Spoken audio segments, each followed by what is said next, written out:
Bonsoir à tous, bienvenue dans Plus d'Actu. Les Belges mangent-ils sainement? Cienzano a scruté leurs habitudes alimentaires. Elle leur a demandé ce qu'ils mangeaient et buvaient et à quelle fréquence. Et le résultat est édifiant. On est loin, très loin des recommandations préconisées par ces spécialistes. Dans ce domaine, la marche de progression est donc importante. C'est un euphémisme. On va en parler ce soir avec nos invités. Voilà des invités que je vais vous présenter tout de suite, en commençant par vous, Véronique Mindio, bonsoir. Bonsoir. Vous êtes diététicienne, nutritionniste et experte scientifique à Cienzano. Et puis j'ai le plaisir d'accueillir Fanny Pandolfi, bonsoir. Bonsoir. Vous êtes collaboratrice scientifique nutrition et santé à Cienzano également. Alors on va venir dans le détail, Véronique Mindio, sur les résultats de cette enquête sur les habitudes alimentaires. Mais juste une question, quand je disais on est très loin de ce que vous préconisez, de la nourriture idéale, si je puis dire. Est-ce que vous avez été étonné par les résultats de cette enquête? Est-ce que ça vous inquiète? Étonné un petit peu, parce que c'est vrai que cette enquête, elle est répétée à intervalles réguliers, donc on espère toujours voir quand même que tous les messages que l'on met au point vont avoir un impact sur les habitudes alimentaires. Alors voilà, l'évolution se fait lentement et doucement. Je pense qu'il y a quand même une progression dans certains domaines, c'est intéressant. Il faut quand même dire et rappeler que les recommandations qui ont été publiées par le Conseil supérieur de la santé sont des recommandations idéales. D'accord, donc c'est un modèle idéal d'alimentation et donc c'est pas toujours facile de respecter à 100% cet idéal. L'objectif étant d'y tendre. Oui, même question pour vous, Fanny Pandolfi. C'est source d'inquiétude pour vous les résultats de cette enquête? C'est forcément source d'inquiétude parce que pour l'impact que ça a sur la santé, donc comme l'indique l'intitulé de l'unité pour laquelle je travaille chez Cienzano, on travaille sur la santé et la nutrition et donc il y a vraiment un impact de la nutrition sur la santé, donc c'est inquiétant dans le sens où ça va avoir une répercussion négative en fait sur la santé de la population. Oui, alors vous parlez d'idéal, on va voir, il y a 17 recommandations que vous faites, on va voir les 5 principales tout de suite sur le tableau que vous allez voir. Donc les recommandations alimentaires, c'est 125 grammes de céréales complètes par jour, 300 grammes de viande rouge maximum non transformée par semaine, des légumineuses plusieurs fois par semaine. Par légumineuses, on entend pois chiches, haricots rouges et blancs notamment, 5 grammes de sel maximum par jour et 250 grammes de fruits de saison par jour. Alors ces recommandations alimentaires, est-ce qu'elles ont changé? Est-ce qu'au fil du temps, il y a des choses qui changent? Alors ce qui a principalement changé, c'est l'ordre de priorité dans lequel on a classé nos recommandations. Et c'est important d'insister sur le fait que la première recommandation, c'est celle qui aura le plus d'impact en termes de bénéfices santé, c'est-à-dire manger minimum 125 grammes de céréales complètes par jour, ça a plus d'impact que, par exemple, manger moins sucré. Et je pense c'est un impact sur quoi, en fait? Sur la santé, vous voulez dire? Ça a un impact sur la santé. Donc, la méthodologie qu'on a suivie, c'est vraiment de tenir compte de toutes les publications scientifiques qui étudient les niveaux de consommation de ces différents groupes alimentaires et le risque de voir apparaître certaines pathologies ou de développer certains facteurs de risque qui, finalement, sont les pathologies les plus fréquentes en Belgique et sont celles qui vont aussi influencer la mortalité.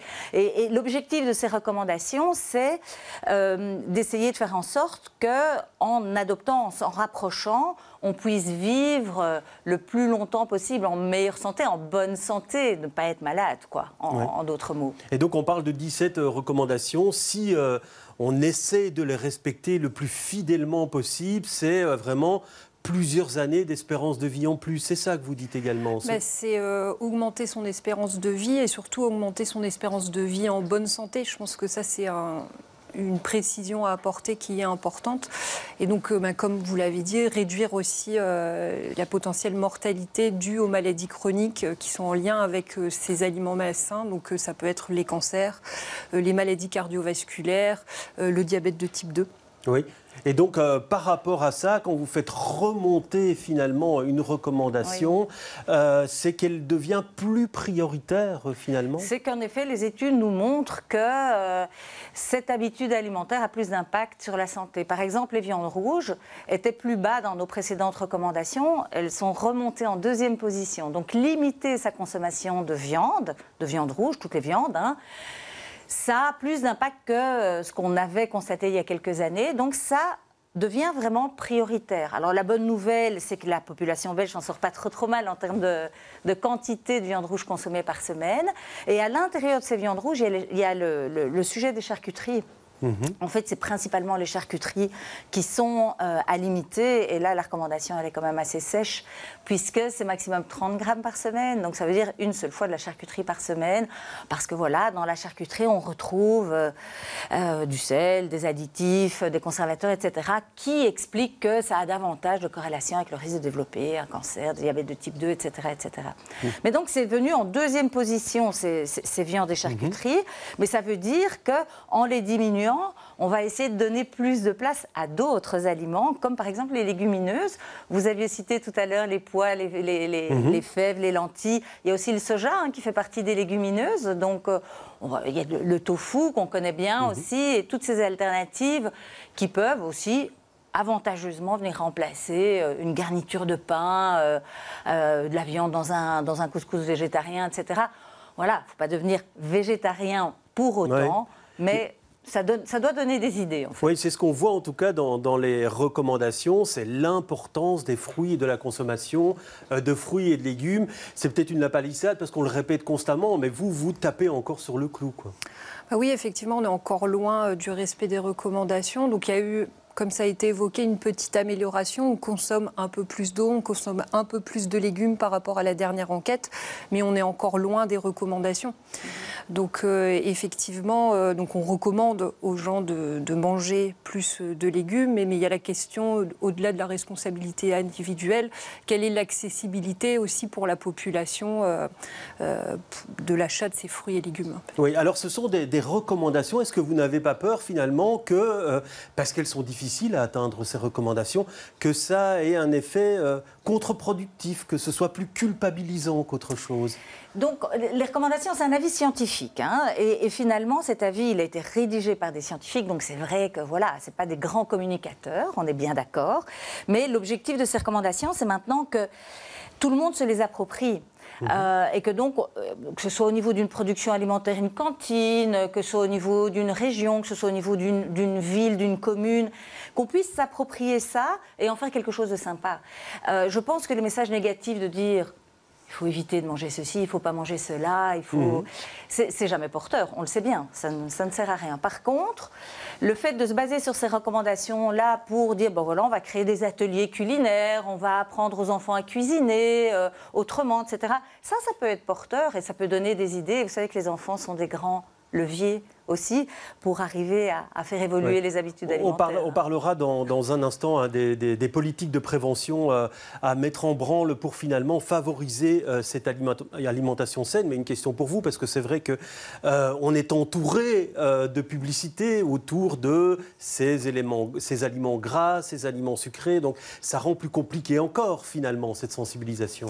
Oui, effectivement, en fait, donc ce message de dire la population belge ne respecte pas les recommandations, je pense qu'il faut tout de suite s'en éloigner pour poser la question de la responsabilité individuelle. Parce qu'effectivement, bon, l'alimentation, ça peut être un choix, mais l'alimentation, elle est surtout influencée en fait, par l'environnement dans lequel on vit, qu'on appelle l'environnement alimentaire. Et effectivement, à ce niveau, il y a encore beaucoup d'améliorations à faire parce qu'on est entouré de publicités qui prônent l'alimentation malsaine. L'accessibilité en fait, à cette alimentation saine est aussi une véritable question en termes de coûts, mais aussi en termes d'autres facteurs socio-économiques. Et donc, il y a un vrai appel aux politiques, finalement, de s'emparer de ce sujet en fait, de l'environnement alimentaire. Oui, alors on aura l'occasion d'en discuter dans quelques minutes, mais d'abord on va voir les résultats de l'enquête qui a été menée parallèlement, donc l'enquête sur la consommation alimentaire des Belges, 3777 personnes interrogées entre mars 2022 et décembre 2023. Regardez le respect des recommandations et c'est là qu'on voit qu'il y a de la marge de progression. Céréales complètes, 99% ne respectent pas la recommandation. Légumes frais, 93% de la population ne respecte pas la recommandation. Les fruits, 90%. Et les légumineuses, 88%. Il y a de quoi désespérer, vous qui êtes nutritionniste, diététicienne, Véronique Pindio. Comment vous gardez l'espoir quand vous voyez ça? Mais c'est-à-dire qu'on exprime un pourcentage. Allez, par exemple, pour les légumes, on préconise 300 grammes de légumes par jour. Si vous en consommez 280 grammes, on va dire que vous ne respectez pas la recommandation. Or, 280 grammes, c'est tout près de la recommandation. D'accord ? Donc, je pense que il faut encore voir un petit peu quels sont les grands consommateurs, les petits consommateurs et pouvoir... Oui, mais les céréales complètes, par exemple, 1% qui respectent la recommandation. C'est plus difficile. Les céréales complètes, je pense que... Il y a plus de freins en fait à la consommation de céréales complètes. C'est peut-être lié à la couleur des céréales complètes qui sont brunes, qui sont plus foncées et qui peut-être sont moins appétissantes. Ça fait moins partie aussi de la culture des petits-enfants. Les petits-enfants, ils mangent plus de légumes et de fruits que les jeunes adultes. Hein. Donc, ils ont plus l'habitude de manger des fruits et des légumes. Mais ils n'ont pas l'habitude de manger des céréales complètes. Donc, vous voyez, c'est à partir de quand ancre-t-on une habitude alimentaire? Parce qu'on sait que même si à l'adolescence, il y a des habitudes qui valsent un petit peu avec d'autres choses, on sait que les enfants qui ont mangé certaines choses reviennent à leurs habitudes, à leur apprentissage d'avant en termes gustatifs.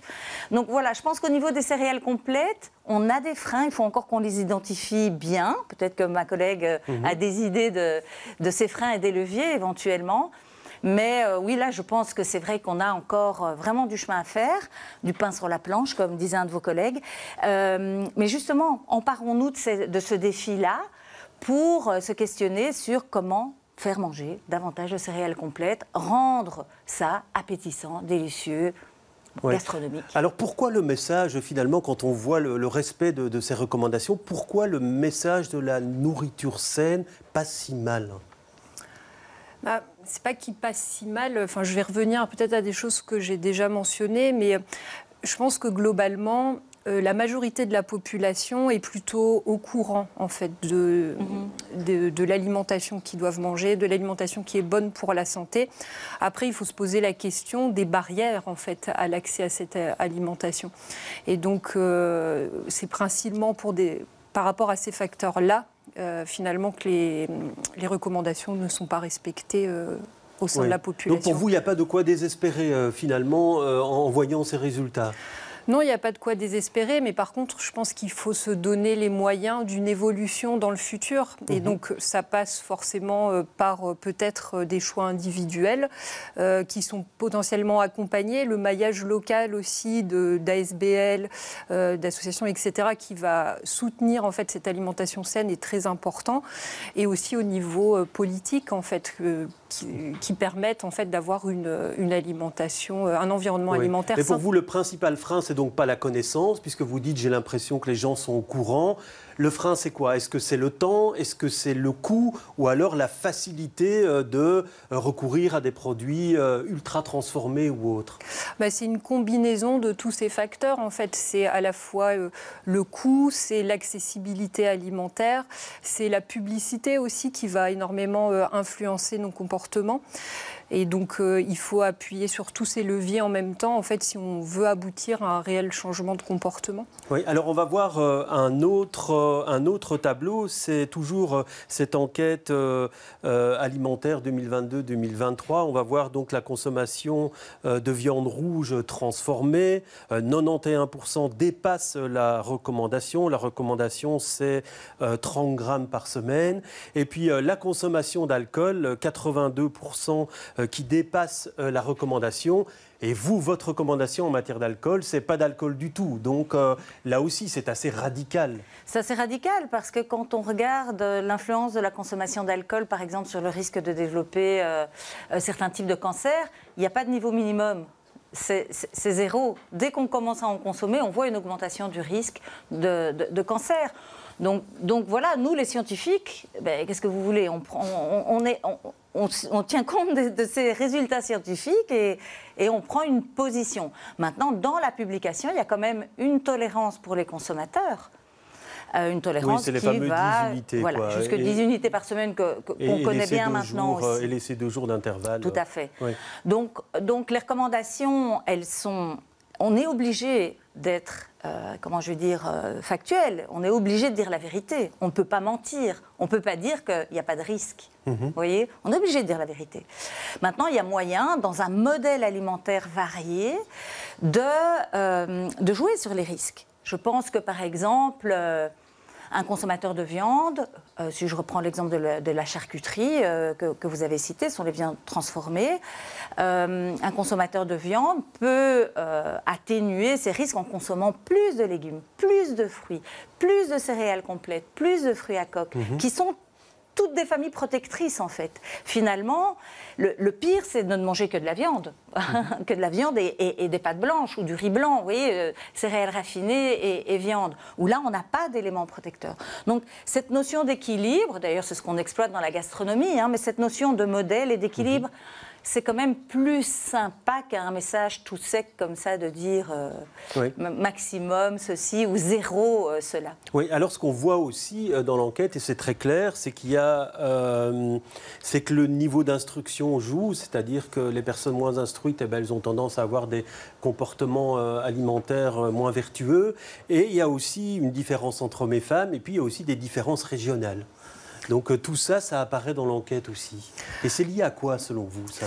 Bon, effectivement, donc, les critères socio-économiques en fait, vont influencer la consommation alimentaire. Donc, on a des différences régionales qui peuvent être expliquées. Donc, on ne les a pas étudiées, ces différences, mais qui peuvent être expliquées culturellement par une certaine littératie, en fait, qui a éduqué les enfants dès le plus jeune âge à une consommation alimentaire de davantage de légumes, par exemple. Une différence entre les hommes et les femmes, et puis surtout une différence au niveau socio-économique avec les personnes les moins instruites qui ont tendance à avoir une alimentation qui respecte moins les recommandations. Mais à nouveau, je reviens beaucoup sur le même sujet, mais la question de l'accessibilité en fait, à l'alimentation se pose pour cette catégorie, parce que le coût, parce que l'accessibilité globale en fait, à cette alimentation est plus difficile en fait, pour cette catégorie de population. Donc l'idée, ce serait de pouvoir soutenir en fait, à une alimentation plus saine pour ces catégories. Et donc la question des inégalités sociales, elle est extrêmement importante en fait, dans cette question de la consommation alimentaire. Oui, alors on va essayer de voir maintenant qu'est-ce qu'il faudrait faire finalement en termes de politique de prévention, par exemple. Est-ce que vous dites aujourd'hui, le comité d'experts, tiens, il faudrait peut-être utiliser l'instrument fiscal pour plus taxer certains aliments. Est-ce que ça, selon vous, ce serait une bonne idée ? Ça fait partie des pistes, puisqu'à nouveau, il y a plusieurs leviers, il n'y en a pas qu'un. Mais ça fait partie des pistes, en effet, étudiées par le Conseil supérieur de la santé, ainsi que la réglementation autour de la publicité pour des populations un peu plus vulnérables, c'est-à-dire les jeunes, les enfants. Donc d'avoir une meilleure régulation de cette diffusion de publicité au niveau des écoles, au niveau des programmes télévisés, l'industrie alimentaire s'y est engagée il y a quelque temps. Oui, mais elle veut faire de l'auto... Il y a un pas, c'est très bien, mais c'est sans doute pas suffisant parce que, en fait, c'est de l'autorégulation. Vous savez, quand on se régule soi-même, c'est peut-être moins contraignant que quand on a une régulation qui vient de l'extérieur. Je crois que tout le monde est un peu volontaire, mais les enjeux ne sont pas les mêmes. L'industrie agroalimentaire a des enjeux économiques qui ne sont pas nos enjeux à nous en termes de santé publique. Donc voilà, ça fait partie des leviers, mais je pense qu'il y a des leviers d'éducation, il y a des leviers d'environnement. On peut même se poser la question de savoir comment sont rangés les aliments dans un rayon d'une grande surface. Donc les leviers, ils sont super nombreux, mais les questionner maintenant, ça va être le défi suivant, en fait. Ouais. Oui. Et justement, en termes d'éducation à la santé, puisque c'est également un de vos domaines d'expertise, est-ce qu'il y a un chaînon manquant, selon vous, dans ce domaine ? Non, il n'y a pas forcément de chaînon manquant. Après, c'est, comme on l'a déjà évoqué, en fait, éduquer les personnes pour faire des bons choix alimentaires, c'est une chose. Les informer sur les bons choix alimentaires, c'est une chose. Mais ce n'est pas le seul levier, parce que là, on aurait une approche uniquement individuelle en fait de la question. Sauf qu'on sait très bien que les facteurs qui ne sont pas des facteurs individuels, qui sont liés à l'environnement, on l'a évoqué, la publicité, notamment la publicité autour des écoles, auprès des adolescents, des enfants, va avoir une influence sur la consommation alimentaire. Il y a aussi un engagement de l'industrie alimentaire là-dessus par rapport à la publicité tout près des écoles. Mais pour vous, il faudrait des mesures plus précise, il faudrait que la puissance publique, finalement, impose certaines choses. Elle s'empare du sujet, effectivement, oui. Et au niveau de l'accès aussi à l'alimentation, donc on a parlé des taxes. Donc il y a à la fois éventuellement des taxes santé, en fait, qui taxeraient des produits qui sont mauvais pour la santé, mais aussi en dehors des taxes, il y a les subsides, c'est-à-dire il faut que les légumes et les fruits soient accessibles et donc il y a moyen aussi de subsidier l'achat en fait, de ces fruits et légumes pour des personnes pour qui l'accessibilité financière serait plus compliquée. Oui, il y a aussi ce Nutri-Score qui apparaît maintenant sur pas mal d'aliments, pas sur tous. Pour vous, il faudrait effectivement le généraliser, ce Nutri-Score. C'est important, vous pensez que le consommateur va regarder ou alors c'est plus le consommateur averti? Je pense que c'est en tout cas une information simplifiée par rapport à l'information qui est accessible sur les packaging. Ça concerne principalement les aliments qui ont en emballage, évidemment, puisque quand vous achetez des pommes, vous n'avez pas de Nutri-Score, qui bien sûr est A pour une pomme, on est bien d'accord. Mais l'avantage du Nutri-Score, c'est que c'est un repère visuel coloré qui tout de suite permet de faire un choix. Voilà, on hésite entre deux produits, on va prendre la lettre en dessous, voilà, on va choisir la lettre la plus basse. Donc je pense que ça reste un outil qui a montré son efficacité en plus en termes de choix alimentaires. Donc ça influence le choix des consommateurs positivement et ça a des répercussions sur la santé. Donc oui, c'est intéressant, c'est un outil intéressant. Maintenant, il n'est pas obligatoire. Donc, c'est à l'initiative soit de la grande distribution, soit de chaque marque, d'apposer ce Nutri-Score. Pour le moment, il n'y a pas d'obligation, même si la Belgique soutient vraiment très fort, et au niveau national et au niveau international, le fait de systématiser l'utilisation du Nutri-Score. Donc, moi, je suis tout à fait partisante, même si ça ne concerne pas tous les produits alimentaires. Alors, on parle d'éducation à la santé, et Véronique Mindiot parlait de l'éducation dès le plus jeune âge. Pour vous, c'est vrai qu'il y a des initiatives en termes d'éducation à la santé à l'école, par exemple, avec l'obligation dans certaines écoles d'avoir des collations saines, notamment. Pour vous, ça, ce sont des instruments qui sont intéressants et qu'il faudrait généraliser? Effectivement, je pense qu'il y a énormément d'initiatives qui existent, assez diverses, aussi au niveau des cantines durables, par exemple, qui permettent de donner une alimentation saine à la cantine aux enfants à l'école. Et effectivement, c'est des initiatives qu'il faudrait généraliser. Il y a la partie, je pense, politique, plus à un niveau macro, mais le maillage local, en fait, de l'ensemble du réseau qui va soutenir cette alimentation saine et préserver ce maillage et ce réseau, c'est aussi très important, en fait, parce que c'est les personnes qui vont implémenter sur le terrain. Oui. Il y a aussi une chose que vous faites apparaître dans ce rapport, c'est l'importance de manger ensemble, l'importance de manger avec d'autres personnes. Alors pourquoi avez-vous voulu citer finalement ce facteur-là ? Cet aspect social, convivial, alors il nous détermine tous. On a nos cultures alimentaires, on a nos habitudes alimentaires, et retrouver ce rituel du repas, du partage, de la convivialité, c'est très régulateur en fait en termes de comportement alimentaire. On mange plus et moins bien quand on est tout seul que quand on est en compagnie, installé à table. Donc ça a son importance aussi. Il n'y a pas que le contenu de l'assiette, il y a aussi le contexte, voire même le comportement alimentaire qui permet de savourer, d'avoir plus de plaisir. On n'est absolument pas pour une alimentation austère, on veut que cette alimentation soit plaisante. Et la dernière notion qui est abordée dans le rapport aussi, c'est l'aspect de la culture culinaire. Donc cuisiner, respecter une culture culinaire, on doit être fier de nos traditions et de notre culture culinaire. Et donc, on y tient, on y est attaché en tout cas. Très bien, mais merci en tout cas d'être venu partager votre expertise sur le plateau. Plus d'actu, c'est terminé pour ce soir. Demain, vous retrouverez un plus d'actu politique avec Fabrice Grosfilet. Très bonne soirée à tous.